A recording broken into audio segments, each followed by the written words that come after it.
This family is very upset about what occurred.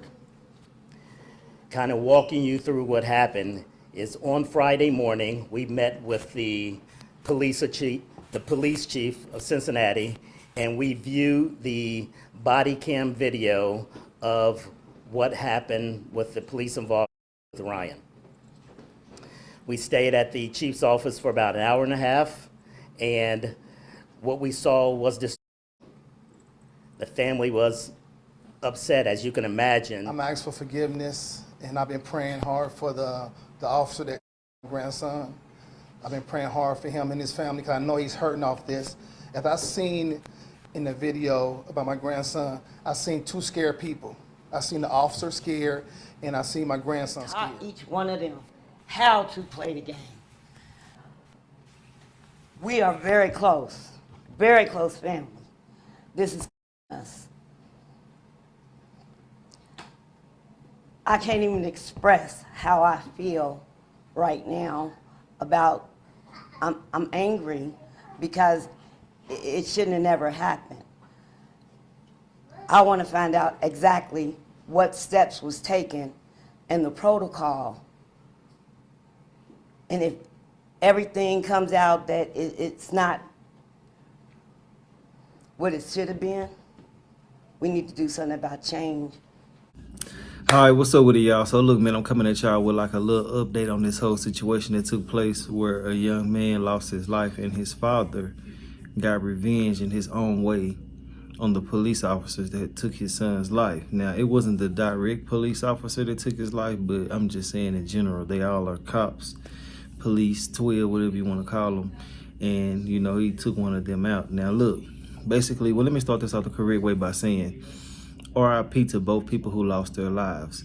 The son, Ryan Hilton, he lost his life, you know, which I do feel like was, you know, unacceptable in my personal opinion. I don't give a damn what nobody got to say. I know I got to keep it real and unapologetically be myself. And, you know, as far as Ryan losing his life, it was a deputy that was out doing a regular routine traffic stop on someone, if I'm not mistaken. And his father, you know, rammed him with the vehicle, and he ended up, you know, passing away from his injuries or whatever the case may be.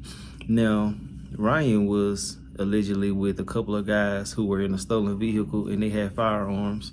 And I watched some of the body cam footage, and in the body cam footage, you can see where he jumped out of the vehicle and he was running away from the police. Now, as far as a firearm being pointed at him and things like that, I didn't see that. They said that they heard there was a firearm that dropped. Just, you know how it be when it be these type of situations. But I do feel like that running from someone and just, you know, shooting at them, I don't feel like that's what's up in my personal opinion. I know a lot of people who don't like people who do certain things. They feel like that is okay. I just feel like it isn't, because people can change. People can go back on how they used to be and stuff like that. So just to take their lives instantaneously like that is kind of crazy to me. You know, try to taser them and things like that. But if they did have a firearm and stuff like that, I can understand you trying to do something to, you know, eliminate the threat. But ultimately, I feel like this went too far, too fast. Now, as far as the father, Rodney Hilton Junior, he's 38 years old. Now, Rodney, you know, hit the police officer with his vehicle. Now, I know a lot of people are in agreement with what he did and a lot of people aren't. I just want to say, man, you know, it's just a sad and unfortunate situation on both sides of the fence. Because if that was the case with what Ryan was allegedly doing and had going on and stuff like that, then, you know, I don't agree with that at all. But I definitely don't agree with somebody getting their life taken just like that damn fast, you know? But hey, I know he feels some type of relief, even though it won't be the person who actually took his son's life. He's gonna feel some type of relief. You know, I just hate that, you know, it went to this point. You know, to lose your baby like that and watch it on camera gotta be very, very devastating. And that's what they're alleging took place. You know, they were very upset. They were very mad. They seen the video footage and it probably just made them go into a rampage to the point where he took his life. Now, he's being held with no bond. He is very unapologetic about what he has going on. He's in the police officer's face, you know, addressing them, coming at them. And I mean, they have a heavy police presence. inside of the courtroom. So, you know, they taking this personally, and I feel like that they will be trying to give him the maximum of whatever they can give him. Trust me. For them to be there the way that they were, it was like they were trying to intimidate him in a sense.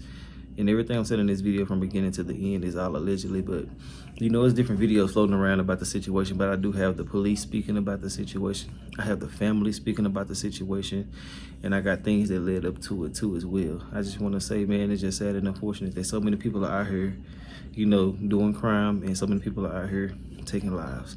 I wish this shit would chill out, but it never stop. But we'll figure out what's going on over time as time progresses. In the press conference with the family, they're basically not disassociating themselves with him, but they're just trying to detach what they're trying to do from the father.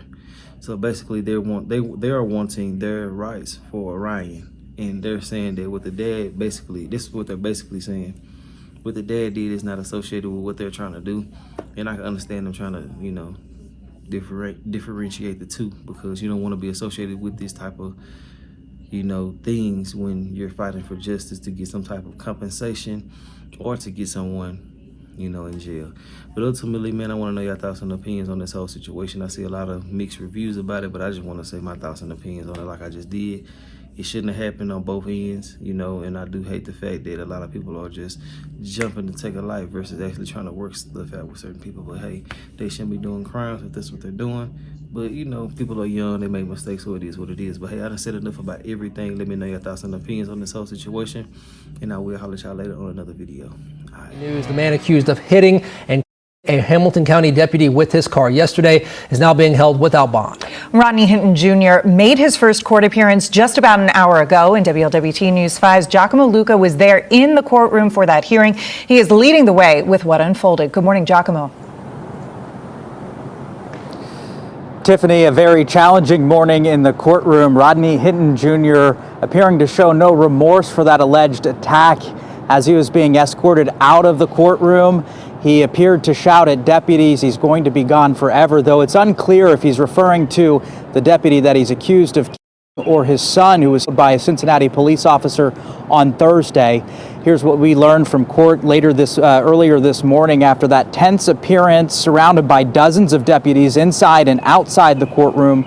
We're learning more details from the Hamilton County Prosecutor's Office about what's now being called a deliberate attack. Prosecutors say witnesses watched Hinton stop his car outside of graduation ceremonies for students at the University of Cincinnati, then ram the recently retired deputy who was outside his vehicle conducting traffic, ultimately ending his life. Now, the defense explained that this has been an emotionally charged week for Hinton after his son was killed by that Cincinnati police officer on Thursday. Meanwhile, Hinton is going to be held at the Claremont County Jail by the judge's order for his safety until a no bond appearance is set to determine whether or not he'll be held as that judicial process plays out. At the Hamilton County Courthouse today, Giacomo Luca, WLWT News 5. Now, Giacomo, you mentioned that moment when he shouted out, but what was the overall mood in the courtroom during this hearing? We did see so many deputies that were there for it. Tiffany, I've been to a lot of courtrooms for a lot of criminal cases over the last 15 years. I've never seen so many deputies show solidarity like that in the courtroom. The mood was solemn, and certainly the jabs by the defendant in this case as he was exiting the courtroom, the deputies just remained silent as he walked out. Giacomo Luca, thank you so much for that report.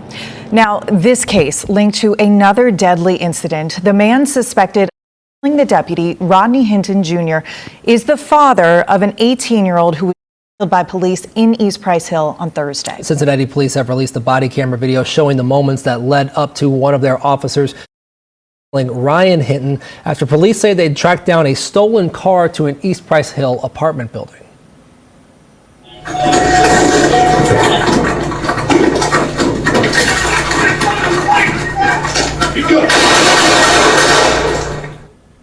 Cincinnati police held a press conference yesterday around 11 o'clock to release this video. Officers say when they cornered that stolen car, 4 people got out and started running. Officers chased those suspects. When one of the suspects slipped, one of the officers on scene said they heard a gun hit the ground, and alerting another officer who was in the process of tracking another suspect came in contact with that armed teenager, that officer firing his service weapon 4 to 5 times. Let me be very direct. We cannot allow individuals to flee from officers with a loaded firearm aimed at them. When this happens, the outcome is almost always tragic. Now, police did attempt to revive him, but 18-year-old Ryan Hinton died on the scene. Yesterday, 2 of the suspects in that initial vehicle theft investigation also appeared in court. You can see them here. Jarrell Austin and DeAnthony Bullocks are accused of receiving stolen property and obstructing official business. A 4th person is still on the run.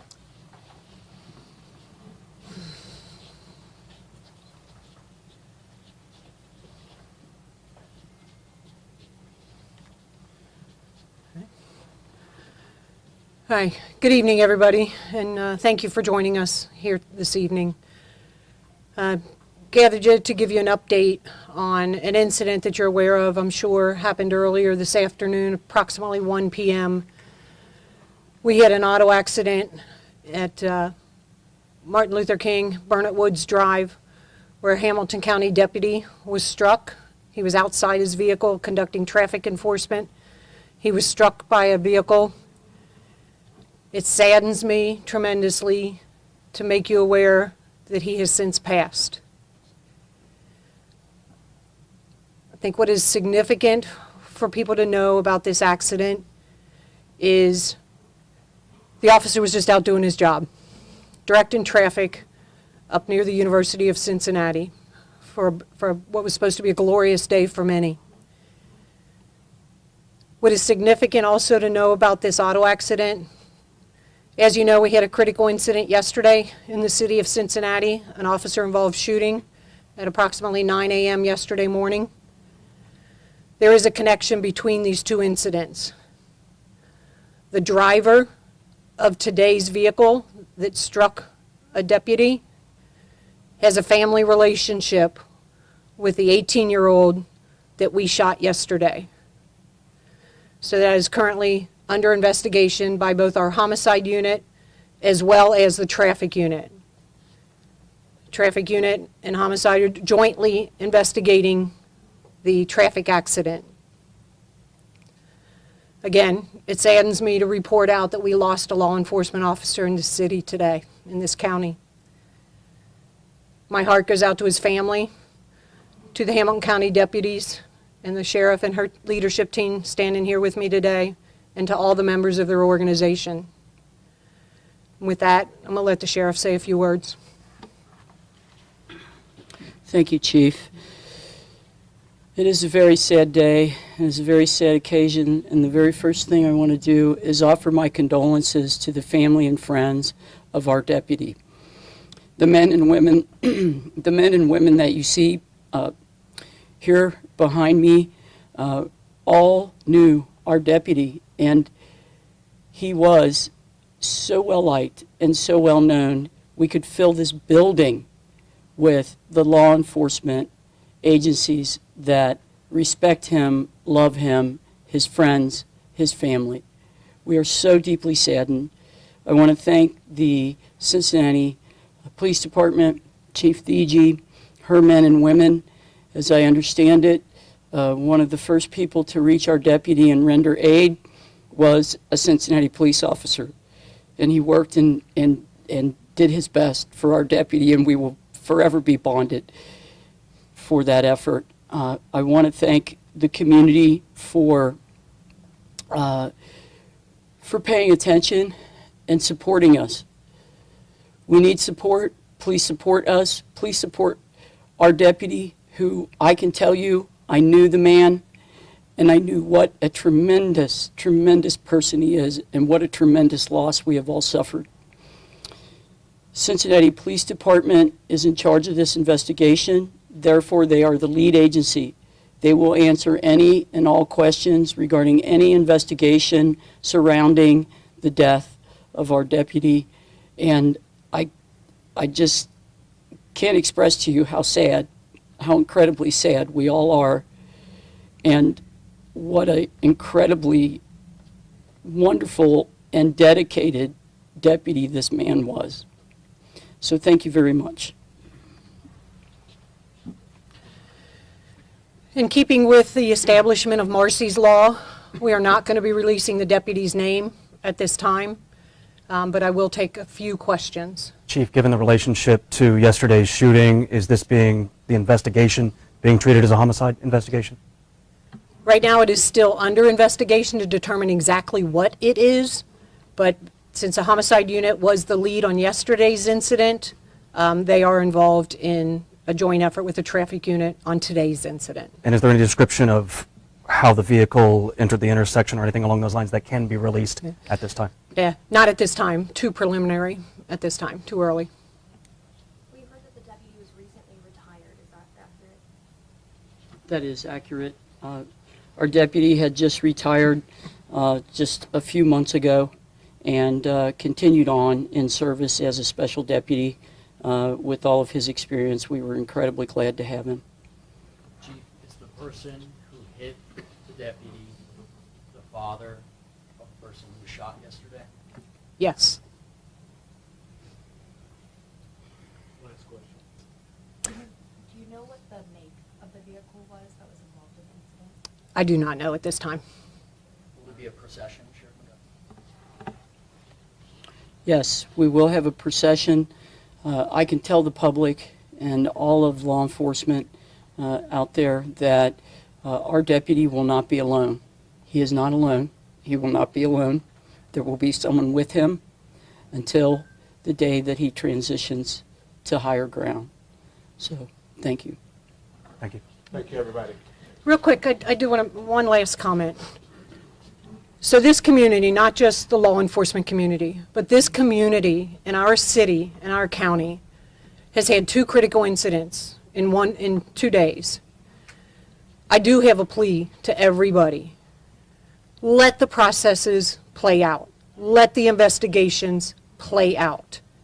Keep calm, take care of one another, and I can assure you, as the chief of police for Cincinnati, I will ensure you transparency and a thorough and accurate investigation. Thank you.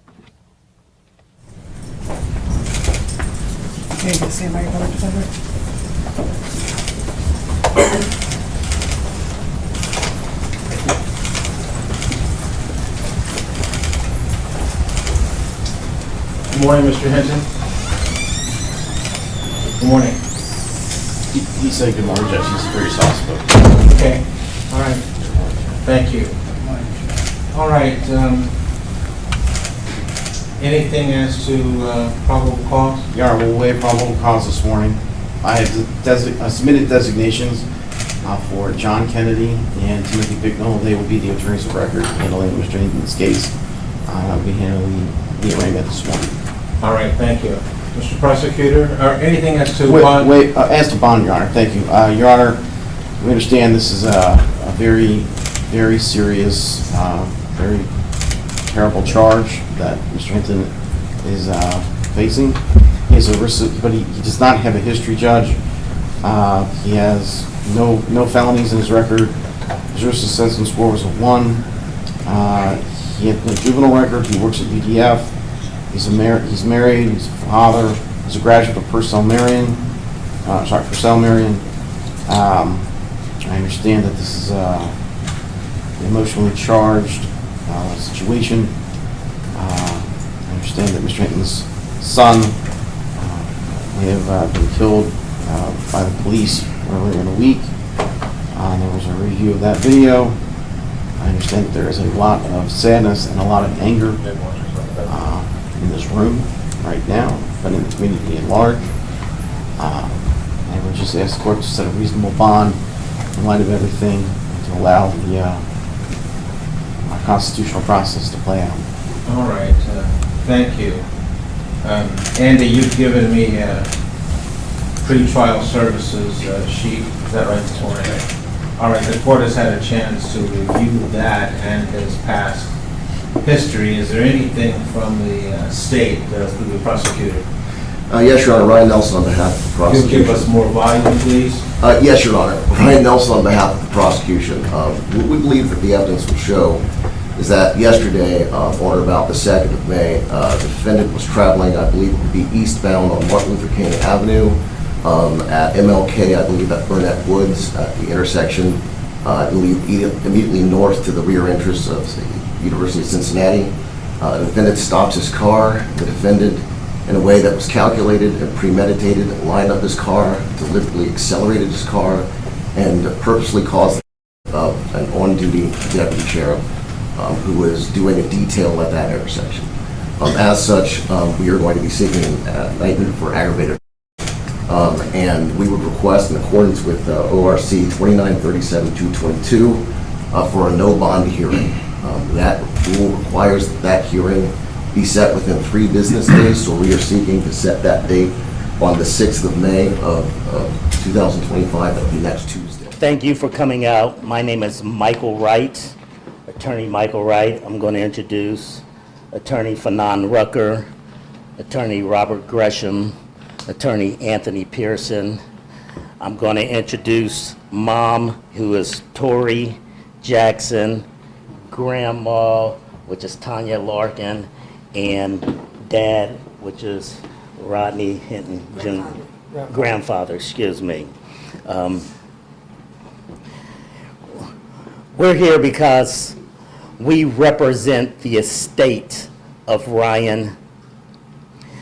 We're not here to talk about the incident that occurred with the police officer. We do offer our condolences to the officer and his family, but we were hired to represent this family to investigate the police-involved shooting of their son, Ryan. This family is very upset about what occurred. Kind of walking you through what happened is on Friday morning, we met with the police chief of Cincinnati, and we viewed the body cam video of what happened with the police involved with Ryan. We stayed at the chief's office for about an hour and a half, and what we saw was this. The family was upset, as you can imagine, watching your son, watching your grandson, watching your loved one getting shot and killed by the police was upsetting to this family. We left out of the police chief's office, and a few hours later, I was made aware that Rodney had an incident with a police officer that resulted in the officer's death. But again, we are here because we represent the estate and the police-involved shooting. We're trying to get the family some answers as it relates to what happened with that shooting. We're not here at this point to make any specific allegations, to make any specific determinations as it relates to that police-involved shooting. We are here and we're retained to investigate that shooting. So we'll take any questions. How will that proceed? What will that look like? Will you be reviewing the body camera footage frame by frame, or talking about the process? Absolutely. We only saw one angle. We only saw, I believe it was the shooter's body cam. So we requested the records, we requested all the other body cams, we requested the reports, we did the ordinary public records request so that we can really analyze what occurred. I mean, what we saw in the video, it's hard to determine whether or not that officer was in imminent danger or should have thought that they were in imminent danger before they took shots. So we are specifically investigating, that part of this entire tragic situation. Mr. Wright, to the person who says Ryan was in a stolen car, had a firearm according to detectives, and this is what happened, what do you say to that person? That's correct, but being in a stolen car, having a firearms, we're in Ohio, you know, so you can open carry in Ohio. So that's not a death penalty. Being in a stolen car, having a gun, that doesn't mean that you should be in killed. Just to be clear, are you disputing any of the comments we've heard from the chief, any of the facts that she laid out in that press conference? Well, I'm not familiar specifically of what facts you are indicating. However, we believe that this incident should be investigated. It's not as cut and dry as this officer should have just pulled out his gun and shot at Ryan. It's not that cut and dry. So that's why we're doing the records request. We're going to analyze frame by frame each one of these videos to determine why the officer made that deadly decision to kill Ryan. The only thing we've heard so far about Ryan has been from police, but a member of the family wants to step forward and tell us a little bit about him. Yeah, of course. This is his mother, this is his grandmother, his brother, his father, his grandfather. Just tell them your name. I'm Diamante Jackson. I'm Ryan's big brother. My brother, he was always like real jokester, playing with everybody. But he was making sure everybody was good. Everybody was on their toes too. Like, he was real loving. Like, you felt his love through anything he ever did for you by just hanging with you, playing the game, playing football. We used to play football outside all the time. Like, it was just us, man. How did you get the news? So crazy. Don't say that. It's cool. It's cool. Let me say something. Okay, and this is grandfather. Hold up.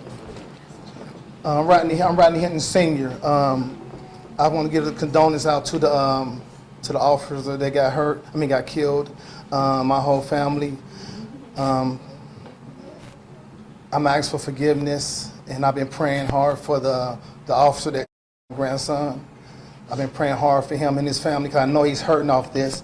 As I seen in the video about my grandson, I seen two scared people. I seen the officer scared, and I seen my grandson scared. So it's an unfortunate incident that happened. So that's all I seen. It was like, I didn't see the police there try to kill. No. What I seen was two persons made a mistake. My grandson made a mistake being there, and the officer, he was trying to get back to his family too. So that's what I seen. So it's not about revenge or anything. I have nothing against nobody. You know, my Lord and Savior is Jesus Christ, and I represent Him. So, with that said, please, everybody, just try to forgive everybody who done anything to anybody. Mr. Hilton, for you, this is a fact-finding mission more than anything to make sure you understand. Yeah, it's a exactly peace thing for me, for everything, for everybody to heal off this. I want everybody to heal off this. You know, it's like a mistake. I really feel bad for the officer because I can see the scaredness in him too. People can't see it because I'm going spiritual with this now. So I was able to see that God had allowed me to see this part of the accident. You know, just like my son made an accident too. So he made an accident. Just, you know what I'm saying, just trying to just move on now. That's all I'm trying to do on. And I'm praying for the officer and their family. You know. How hard has this been for your entire family from Thursday into Friday with all of this playing? It's a lot. It's been hard on my side of the family. I know it's been hard on Tori, because me and Tori, you know, we and her is so tight. We usually be born on the same day. So God, it's crucial how me and her have to end up to explain this now. We born on the same day, but different years. You know what I'm saying? So all this was building up to this point. But I was trying to I have to bring the peace to this. There's no violence in this, no revenge. You're aware there's social media chatter that people in the community might feel a different way? We haven't been on it at all. I'm being no social media. I don't do no Facebook, nothing. I just rely on the power of God. That's it. It seems like there's some tensions though, based on some of those posts. Do you have like a calming message for those who are concerned over the shooting? Long live Ryan. Long live Ryan. I want to say out to the media and the social media, my name is Tanya Larkin. I am Ryan's grandmother.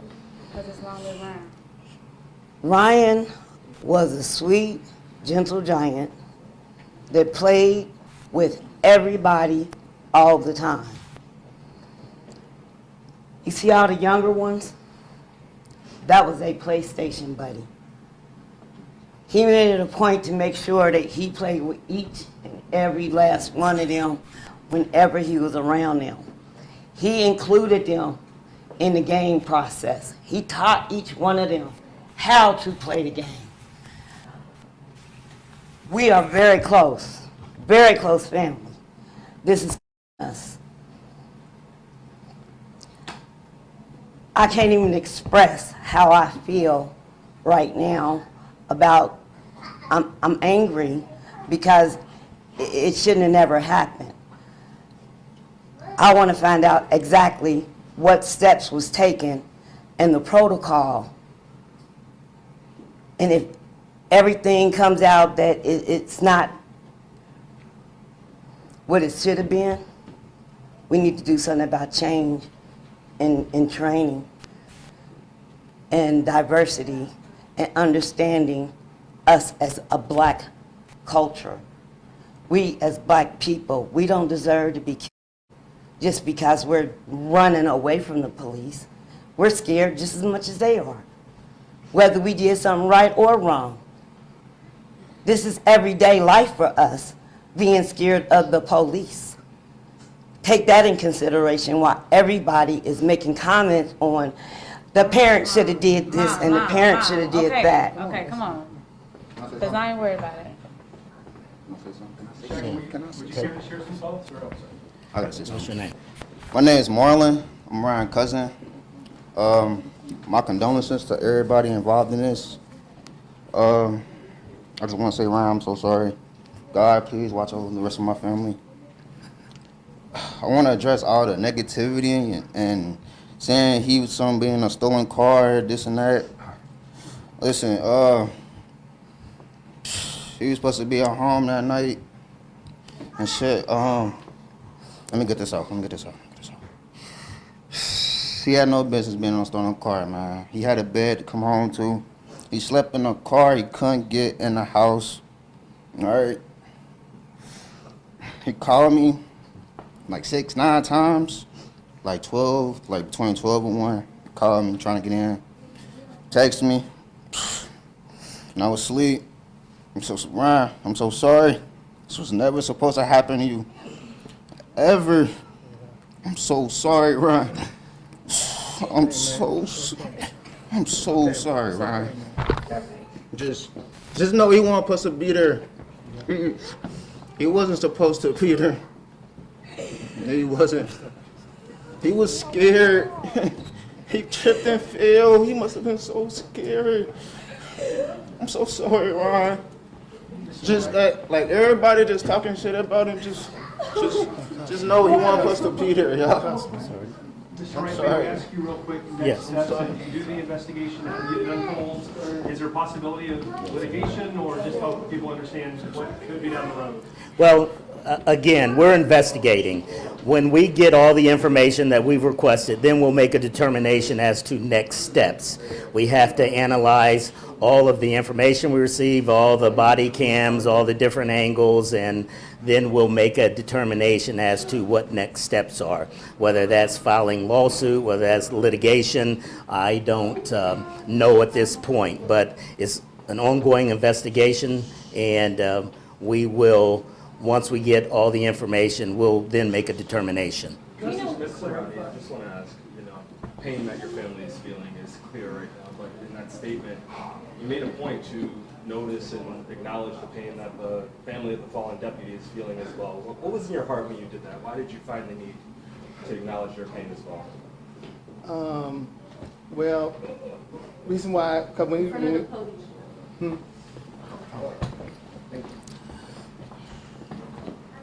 so naturally, for me, when this happened, I'm devastated because my grandson was with me the whole winter. So when he goes back with his mama through the summer, and so it was very devastating to us. Kind of a lot of anger, feelings at first, but for me, I have to go to spiritual. I have to go spiritual to myself to understand what's really going on. if I can see through the fake media and all this stuff. So the media have not done nothing towards me to make me feel about anything what I'm saying. Mine's all natural coming from God.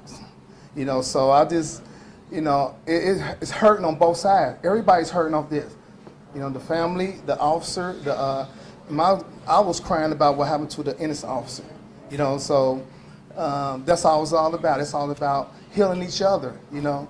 Everybody makes mistakes. Like I say, it was an emotional mistake by everybody. That's it. Do you know who your son was talking to during his arraignment on Saturday morning when he said he'll be I have no gone? more questions. I want to answer more Yeah. Who does that belong to, that Ryan Hilton was holding? No, I do not, and we're not going to discuss anything related to the criminal case. We're not here to represent Rodney in the criminal matter, so that's something you have to talk to his criminal lawyer about. Just to clarify, it was his cousin who spoke and said Ryan might have been locked out that Wednesday night before that Thursday. Just to clarify, is that what you were saying? That's what he said. Do you know if the officer involved has been placed on administrative leave or anything like that? It's my understanding that during officer involved, the officer is placed on administrative leave. I don't know. I believe it's 7 days, but I'm not 100% sure. Mr. Wright, I know you've been around for a minute, and just the circumstances here are just incredibly unique and truly just hard to process, having gone from Thursday and into the tragic incident on Friday. From your vantage point, I know you're staying in your lane, you're representing the estate of Ryan Hilton. What do you make of this and this city and this time? And there's a lot happening here. A lot of people feel different ways about it. Yeah, I mean, this was a tragedy all the way around. Ryan was shot. This police officer lost his life. His family is suffering. This family is suffering. There's a lot of healing that has to happen here soon.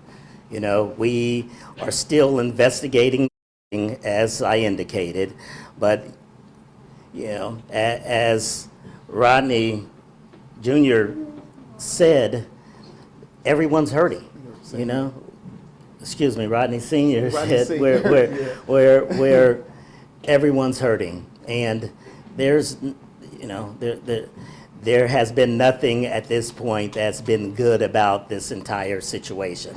They lost their grandson, their son, their brother, and the officer, his family lost a father, a grandfather, and just the police department in general lost a colleague. So, we don't stand here saying that, this was nothing but a very tragic situation all the way around. Mr. Wright, with everything going on Thursday and Friday, I know the chief was out there talking about possible tensions arising. How do you keep the temperature down in a situation like this?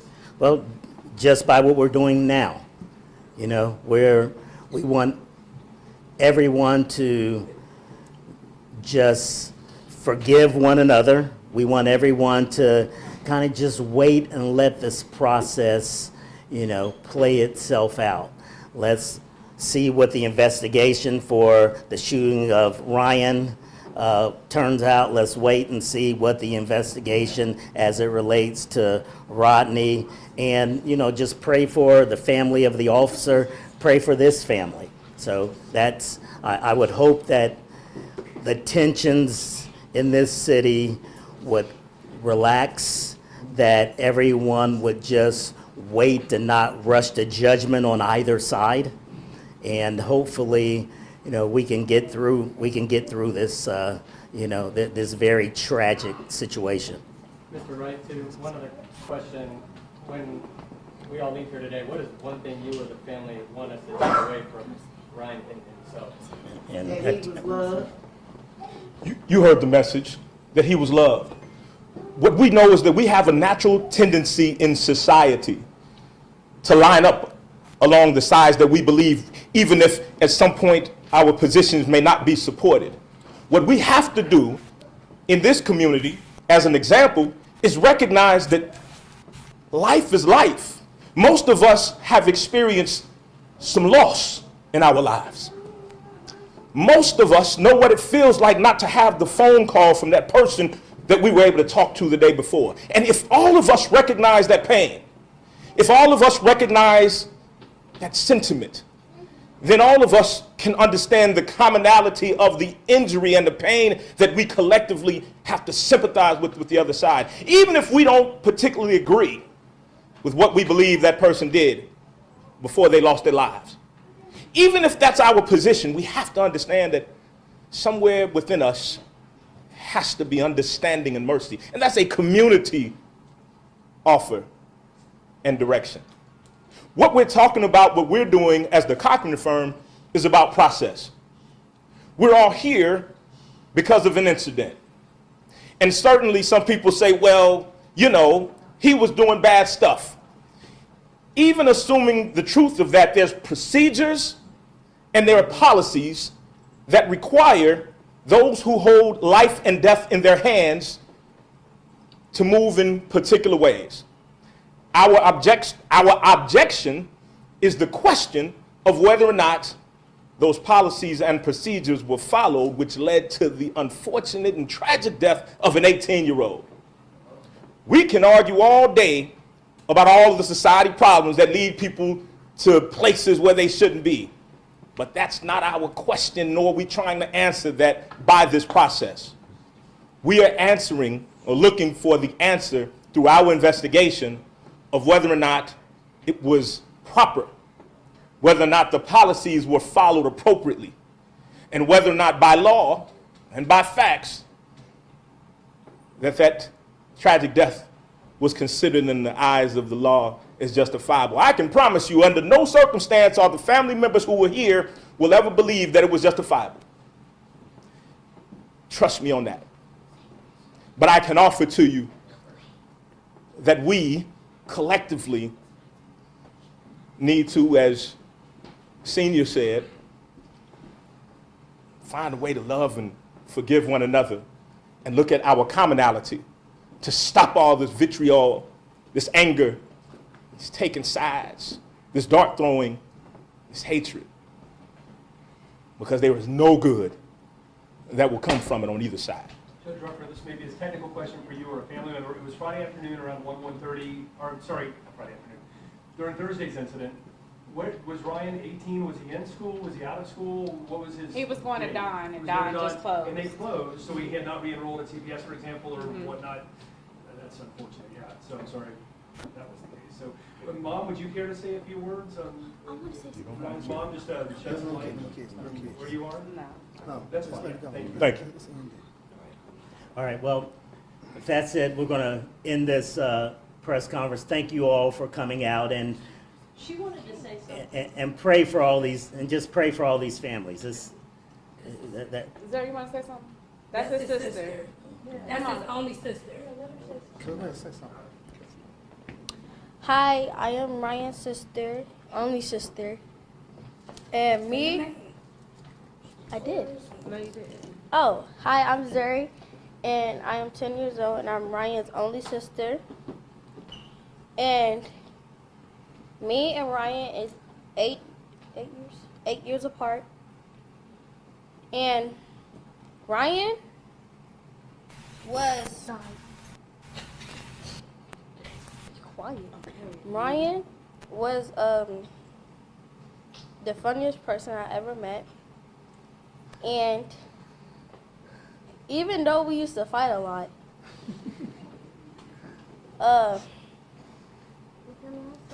be quiet, Shakur. Okay, come on. So, I'm done. Okay. Oh, and LL Ryan. all right. So we'll just finish it. All right. Thanks everyone for coming out.